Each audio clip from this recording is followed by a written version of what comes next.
এইখন চৰকাৰে সংখ্যালঘুৰ বিৰুদ্ধে স্থিতি স্পষ্ট কৰিব তাৰ চূড়ান্ত প্ৰমাণ হৈ গ'ল বাছি বাছি উচ্ছেদ জাগিৰোড কচুতলি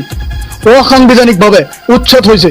এনেকুৱা বহুত উচ্ছেদ অসমত হৈ আছে গতিকে আমি প্ৰত্যুত্তৰ দিয়াৰ সময় আমাৰ মাজত একত্ৰিত হ'ব লাগিব আমাৰ মাজত বিভাজন নহ'ব বিভাজনৰ যিটো চৰিত্ৰ এইটো পৰিহাৰ কৰক জাতিটোক উদ্ধাৰ কৰিব আহিছোঁ উদ্ধাৰ কৰি যাম একত্ৰিত হোৱাৰ সময়ত আমি সকলোৱে সংখ্যালঘু জাতিৰ বাবে একত্ৰিত হ'ব লাগিব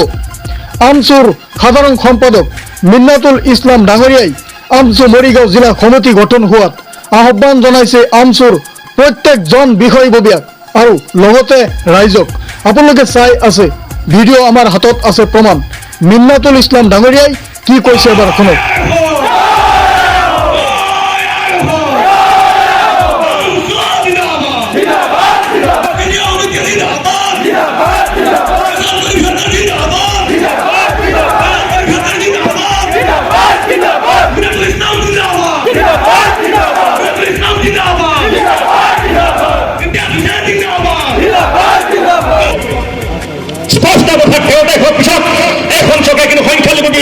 স্পষ্ট কৰিব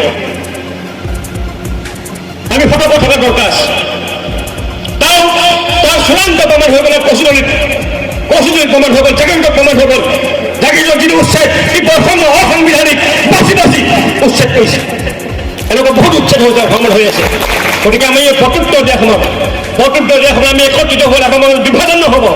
বিভাজনৰ যিটো চৰিত্ৰ তাক পৰিহাৰ কৰক সংখ্যালঘু জাতিটো উদ্ধাৰ কৰিব আহিছোঁ উদ্ধাৰ কৰি যাম গতিকে তাৰ চিন্তা চৰ্চা প্ৰত্যেকে থাকিব বক্তব্যৰ কিছু ক্ষেত্ৰত আপোনালোকৰ মাজত ৰাখি কিছু ৰাইজৰ মাজত